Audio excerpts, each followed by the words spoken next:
Bonjour et bienvenue dans cette nouvelle édition de 15h. Les titres qui sont développés dans cette édition. Dans la page santé, signature d'une convention de prêt entre le gouvernement de Djibouti et l'Agence française de développement. Également dans les titres, les États-Unis et les Cubains rétablissent les liaisons aériennes. Bonjour et merci de nous rejoindre. Nous entamons ce journal par cette nouvelle portant sur la disparition de l'ancien secrétaire général des Nations Unies, Boutros Ghali, où le président de la République, son Excellence Mohamed Ghali, a adressé aujourd'hui, mercredi, un message de condoléances à son homologue égyptien Abdel Fattah al-Sisi. Suite à l'annonce du décès survenu hier de M. Boutros Ghali, un des fils les plus illustres et les plus connus de cette grande nation sœur arabe, a écrit le président Ghali.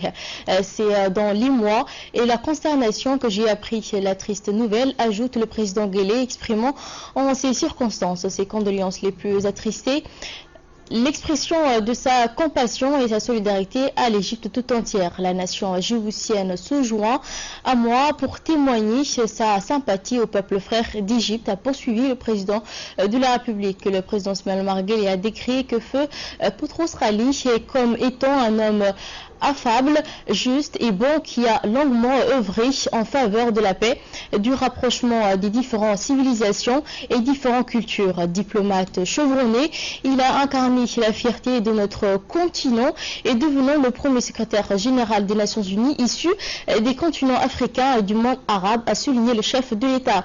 Le président Mohamed Ghali a loué enfin le sens élevé de la recherche du compromis qu'a montré le défunt au responsable onusien. Feu Boutros Ghali est mort à l'âge de 93 ans. L'annonce de son décès a été faite hier alors qu'il était en soins intensifs en raison de son âge avancé dans un grand hôpital du Caire.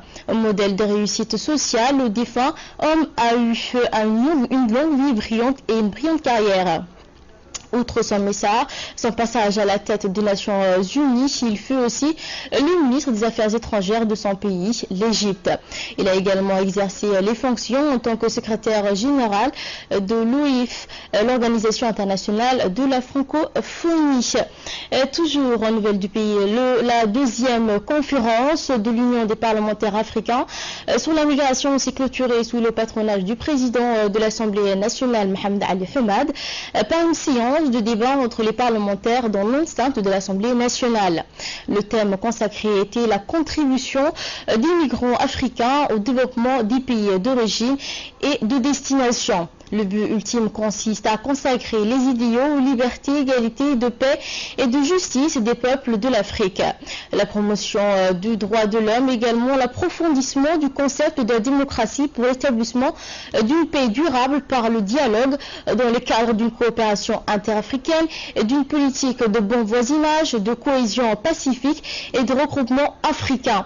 Cette conférence s'est allée sur 2 jours et à l'issue de cette séance, un communiqué final a été proposé pour l'adoption par le secrétaire général de l'UPA, Zikofi, où il a répondu plusieurs questions liées à ce phénomène de la migration qui renvoie entre autres à la question liée au chômage des jeunes et à la pauvreté. Et abondamment véhiculé, enfin occulter ces nombreux, notamment en matière de développement économique des pays d'origine, de destination. Cette contribution est d'autant déterminante que 4 des 17 objectifs du développement durable, dont les efforts consolidés pour une meilleure prise en compte, ne peuvent que démultiplier cet effet catalyseur qui lui est de plus en plus reconnu. Estimons que la migration, étant un phénomène historique incompressible et partie intégrante de la nature humaine, n'est pas un problème à résoudre, mais plutôt une réalité à gérer de manière holistique à travers une gouvernance fondée sur les droits de l'homme. Mettons l'accent sur l'importance du respect des droits de l'homme, des migrants, afin qu'ils puissent contribuer réellement à l'amélioration de leurs conditions socio-économiques et être considérés comme des acteurs potentiels de la croissance économique et du développement. Affirmons que tout en comblant le vide dans certains secteurs d'emploi, la migration contribue à la croissance dans les pays de destination et que la contribution au développement dans les pays d'origine est perçue à travers les transferts de fonds de la diaspora, le transfert d'expérience et l'acquisition de qualifications, notamment lorsqu'il s'agit de migration circulaire. Nouvelle du pays, toujours une convention de prêt a été paraphée ce matin entre la République de Djibouti et l'Agence française de développement. Le gouvernement de Djibouti, représenté par le ministre des Finances, Ilyas Moussa Douali, du côté français Christophe Guilou, ambassadeur de France, et également par M. Ignace, directeur de l'Agence française de développement. La suite avec Asma Mohamed. Un financement de 7 millions d'euros, soit 1,4 milliard, a été versé au ministère de la Santé pour améliorer les conditions des soins de la mère et l'enfant. Ce nouveau financement de l'AFD vise à fournir à la population djiboutienne un lieu d'accouchement proche, sécurisé, avec des références rapides pour les soins obstétricaux et néonataux d'urgence. Ces fonds permettront d'élever au meilleur point les équipements de maternité et pédiatrie des structures hospitalières, notamment Pelletier, Balbala, Arhiba et Farhad. Était présent à cette rencontre le secrétaire général de MFI, Nour Omar Miguel, le directeur du financement extérieur, Al-Mohamed Gadile, et les conseillers techniques du MFI en charge de la communication, Mohamed Gass. Le ministre des Finances, chargé de l'industrie, a remercié l'Agence française de développement du soutien afin de pouvoir améliorer les conditions des soins pour les Djiboutiens, en particulier les populations des villages les plus reculés ou encore ceux dans des situations précaires, dans le but de les offrir l'accès à des soins. Ce projet de 7 millions d'euros, soit l'équivalent en francs Djibouti de 1,4 milliard de francs Djibouti, est sous la forme de dons. Et c'est à ce titre qu'en tant que ministre des Finances, je me permets d'apprécier particulièrement donc ce projet avec la France, parce que nous avons besoin de plus en plus de financement sous cette forme. Mais également à rappeler des projets d'importance avec l'AFD et la France, notamment dans l'éducation, mais également dans les réformes institutionnelles de la République de Djibouti avec l'entrepreneuriat, la participation dans le secteur privé, mais également du cadre institutionnel en cours d'élaboration du partenariat public-privé. Cela dit, les régions ne seront pas en reste et on y verra des centres dans les 5 régions de l'intérieur équipent à cet effet. Et pour la réouverture du bloc chirurgical du CMH de Tadjoura pour les césariennes, tout en accompagnant la formation des sages-femmes. Et pour plus de précisions, écoutons le ministre de la Santé, Dr Kassim Issaq Ousmane. C'est un projet qui consiste à prendre en charge ou bien améliorer les conditions des mères et enfants et l'acquisition des équipements, aussi bien à Djibouti-Ville que dans la région de l'intérieur. Ceci consiste à la construction d'une maternité à Arhiba, à Farhad, renforcer les maternités existantes au niveau de Hayablé, de Beka12, la construction d'un service, d'un bloc opératoire à Balbala, de pédiatrie à Pelletier, et l'acquisition des équipements de type mammographique pour le centre Husseina, le renforcement des laboratoires, de la CAM, et ainsi que la formation des personnels. Et les régions de l'intérieur ne sont pas en reste parce que cette subvention comprend aussi la mise à niveau du bloc opératoire de Tadjoura, la clôture et tout ce qui a trait à l'amélioration de la mère et de l'enfant. Afin que les populations les plus vulnérables puissent avoir accès aux soins nécessaires, selon la feuille de route du président de la République, les soins pour tous. Cette convention illustre les soutiens de l'AFD à la République de Djibouti pour atteindre les objectifs fixés en matière d'amélioration de la santé maternelle et de réduction de la mortalité infantile d'ici 2020.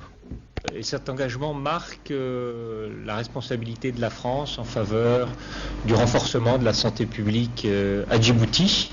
C'est un engagement sur plusieurs années et notre souci stratégique, c'est de contribuer à améliorer la qualité de la santé et également l'accès aux soins, notamment des populations les plus défavorisées. Et c'est pour cela que cette convention s'inscrit dans le cadre d'une approche stratégique en faveur du renforcement de la santé de la mère et de l'enfant, non seulement à Djibouti, mais dans d'autres régions en dehors de Djibouti, dans des régions un peu plus éloignées. Donc c'est un partenariat stratégique dans un secteur qui est très important pour nous et qui doit servir à renforcer le développement de Djibouti et de toute sa population.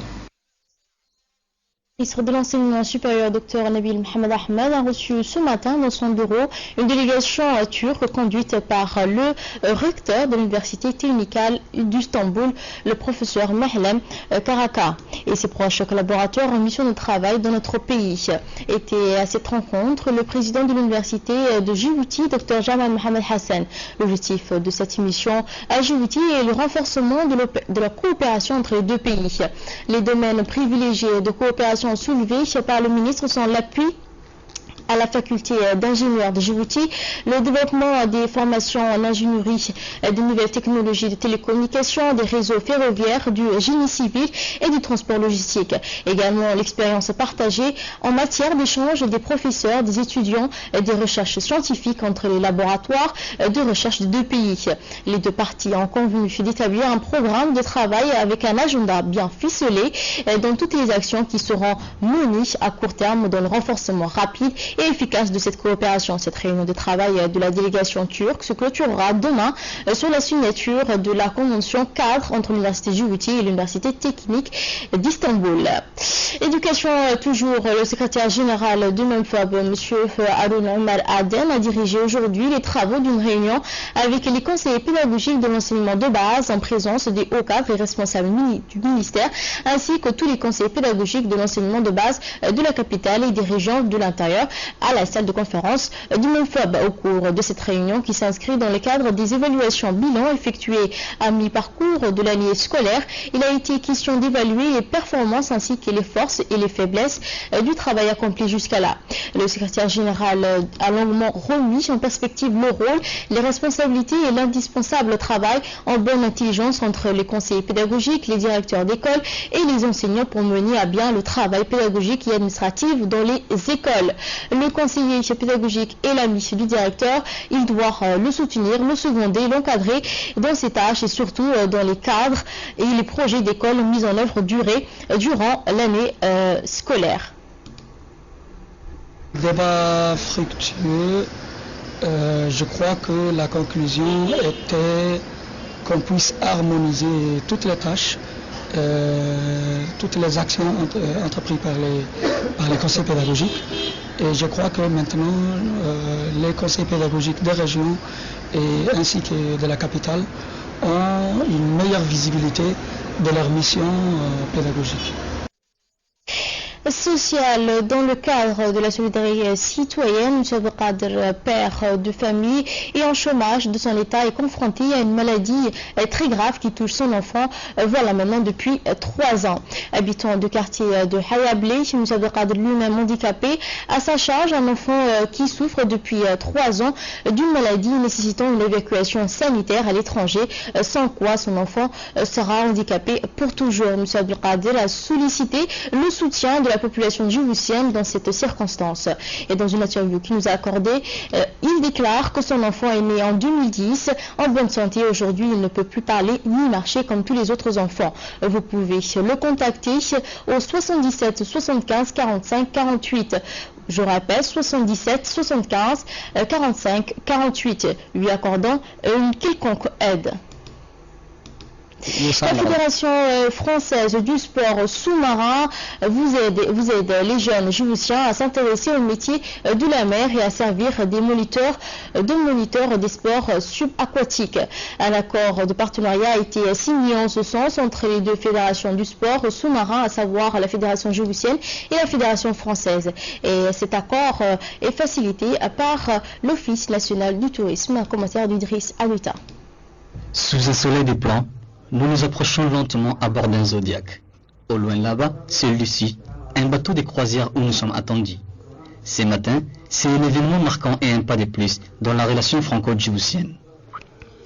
Une signature d'une convention entre la Fédération française d'études et sports sous-marins et l'Office national du tourisme djiboutien, en partenariat avec la Fédération djiboutienne subaquatique et des sports sous-marins, était à l'ordre du jour à bord d'un paisible issue. Ont été présents à cet événement le président de la Fédération française d'études et sports sous-marins, M. Jean-Louis Blanchard, et le directeur de l'ONTD, M. Mohamed Abdoulaye Ouaes, les présidents de la Fédération djiboutienne des sports subaquatiques, M. Ibrahim Mohamed Abdo, ainsi que les membres de l'Office national du tourisme. L'objectif premier de cet accord est de développer le secteur, de former les jeunes djiboutiens dans les métiers de la mer, leur procurer un avenir bien meilleur et lutter contre le chômage.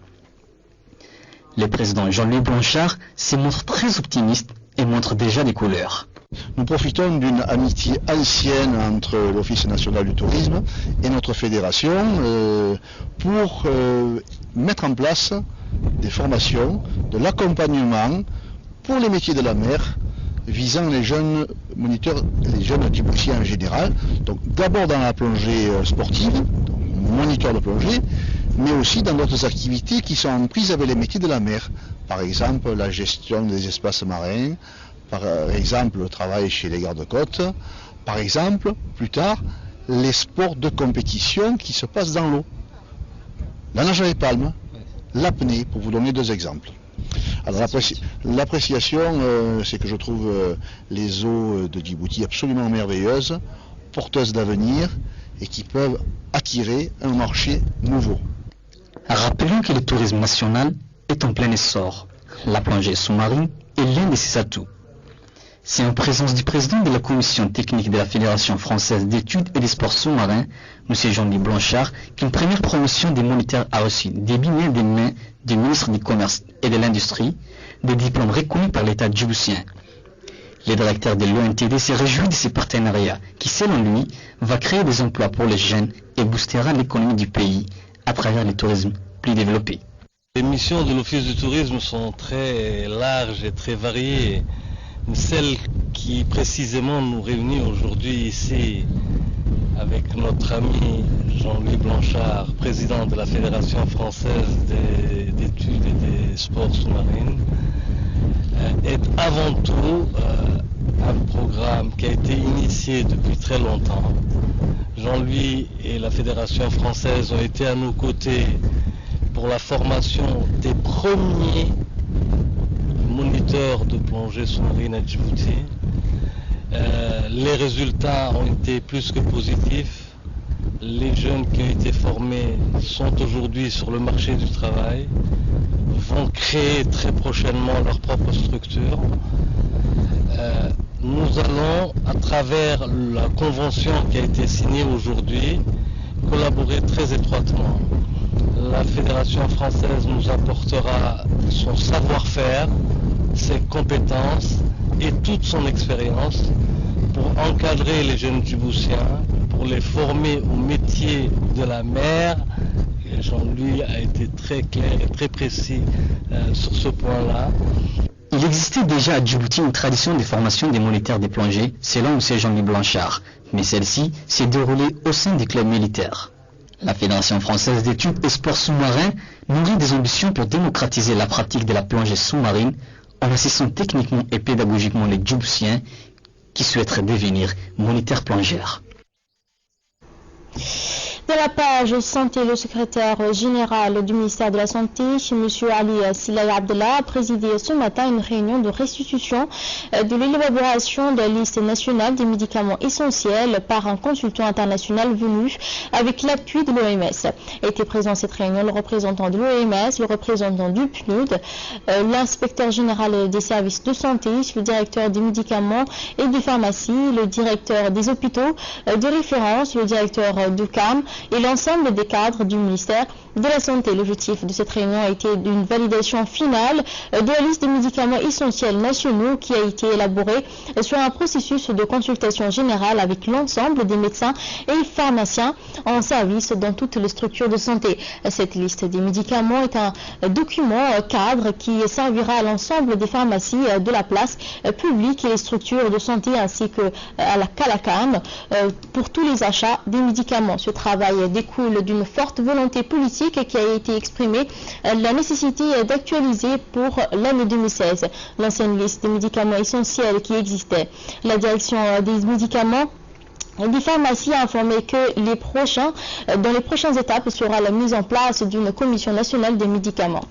Santé, toujours, le ministère de la Santé informe la population de l'organisation d'une caravane médicale de chirurgie ophtalmologique par une équipe médicale de l'ONG et qui va séjourner à Djibouti du 20 février 2016 au 2 mars 2016. À cet effet, il est demandé aux personnes souffrant d'une maladie des yeux de consulter ou de constituer leurs dossiers médicaux en venant au centre de santé de BB1 pour y passer une consultation ou dépistage.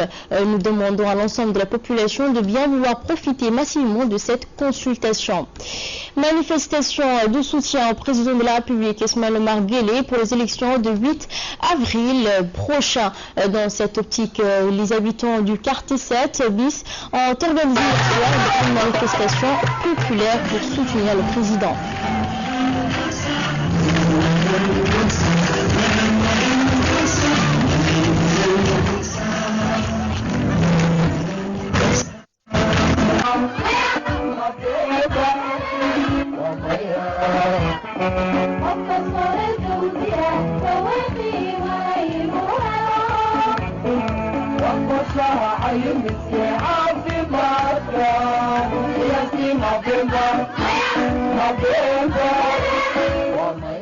quruxdaas aan halkan u nimidna waxaan doonaynaa caawa inaan la garab joogsano madaxweynaheena dalka hadduu ilaahay idhaahdo maalinta doorashada 8 bisha abriil 2016.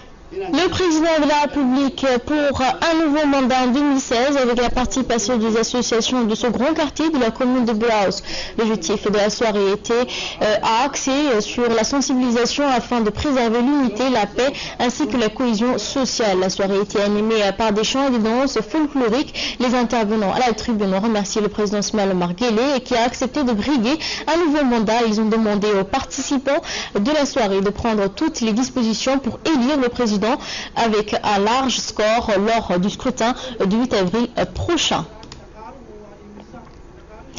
Toujours dans le cadre du soutien au candidat du UMP, Omar Guelleh, pour sa candidature à l'élection présidentielle d'avril prochain, l'association Guelleh Betel du quartier 7 a décidé de témoigner son soutien au président de la République et a demandé au grand dessinateur djiboutien Ali Abdoulaye Ali de le représenter à travers des dessins sur les murs de l'ancien cinéma de Paris.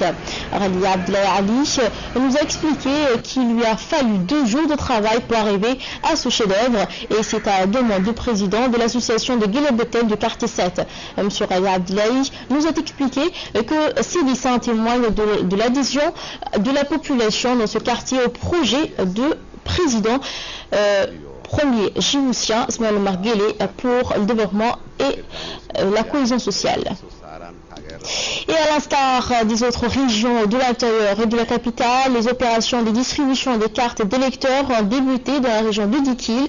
Et dans cette optique, le préfet de la région de Dikil, Mohamed Chirou Hassan, s'est rendu dans les différents guichets de distribution des cartes d'électeurs hier, mardi 16 février, pour inspecter et observer l'état d'avancement des opérations de distribution des cartes d'électeurs.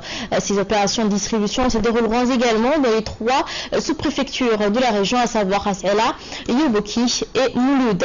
La préfecture d'Ikil a également mis sur pied une équipe mobile pour la distribution des cartes électorales dans les zones reculées de la région. Le préfet de la région d'Ikil, Mohamed Chérou Hassan, saisit pour cette occasion le public à venir récupérer leurs cartes électorales et accomplir leur devoir de citoyenneté. Passons de l'actualité internationale. Soudan du Sud, l'énergie en énergie solaire. Grâce à l'exploitation de l'énergie solaire, les populations des zones rurales du Soudan du Sud ont accès à l'électricité. L'abondance en Afrique des sources d'énergie naturelle dites renouvelables offre la nouvelle opportunité. Ici, Ninuele, au Soudan du Sud, une entreprise américaine spécialisée dans l'énergie solaire a transformé le quotidien des communautés rurales. La suite avec Hamza Mohamed. Ce système tient compte du faible pouvoir d'achat des populations locales. D'après Keren Reynolds, vice-président des opérations d'Azur, le système fourni comprend des lampes LED capables d'éclairer une maison. Il permet aussi de recharger les téléphones portables. La consommation régulée par une mémoire artificielle, le ROM Smart. Ainsi, le client peut programmer son éclairage en fonction de ses habitudes. Cela leur permet aussi de gagner du temps parce que généralement les clients marchent durant des heures pour trouver de quoi recharger leur téléphone mobile et devraient attendre parce qu'ils craignent de perdre leur batterie. Ça peut donc être pour recharger le téléphone 2 fois par semaine. Cela peut vous faire économiser un jour par semaine et qui vous permet d'être plus productif. C'était dans le titre rétablissement des liaisons aériennes entre Cuba et les États-Unis. Plus de 50 ans après la coupure des liaisons aériennes, les deux pays ont signé aujourd'hui le rétablissement des vols réguliers. Une décision symbolique dans le droit chemin de droite ligne de rapprochement opéré depuis plus d'un an à d'Israël d'État. Plus de 50 ans après la coupure des liaisons aériennes, les deux pays ont signé aujourd'hui le rétablissement des vols réguliers. Une décision symbolique dans la droite ligne des rapprochements opérés depuis plus d'un an. Si concrètement, depuis le milieu des années 70, des vols charter existaient déjà, le rétablissement de la connexion aérienne rendra beaucoup plus souple les procédures entre Cuba et les États-Unis. Grâce à cette entente, les compagnies aériennes des deux pays pourraient en plus mettre en place des accords commerciaux comme des partages de codes ou des contrats de location pour des avions, que ce soit entre eux ou une compagnie d'un troisième pays, précise Adel Uzquierdo, ministre des Transports cubain. Son niveau quotidien devrait exister prochainement, une manne potentielle pour les compagnies américaines, puisque dans le sens inverse, à savoir des compagnies cubaines volant vers les États-Unis, le chemin est encore lent. Les compagnies aériennes cubaines sont vieillissantes et les licences pour voler vers les États-Unis devraient être distribuées au compte-gouttes. 10 aéroports, dont bien sûr sur la Havane, devraient être desservis par des vols en provenance des États-Unis. Des vues au fort potentiel touristique, mais qui pour l'instant ne verront pas les devis $1 des touristes américains, puisque officiellement l'embargo économique n'est pas encore levé entre les deux pays. Il est en vigueur depuis 1970. Voilà, c'est tout pour cette édition, mais restez avec nous pour le mieux de focus avec Inti Sadek.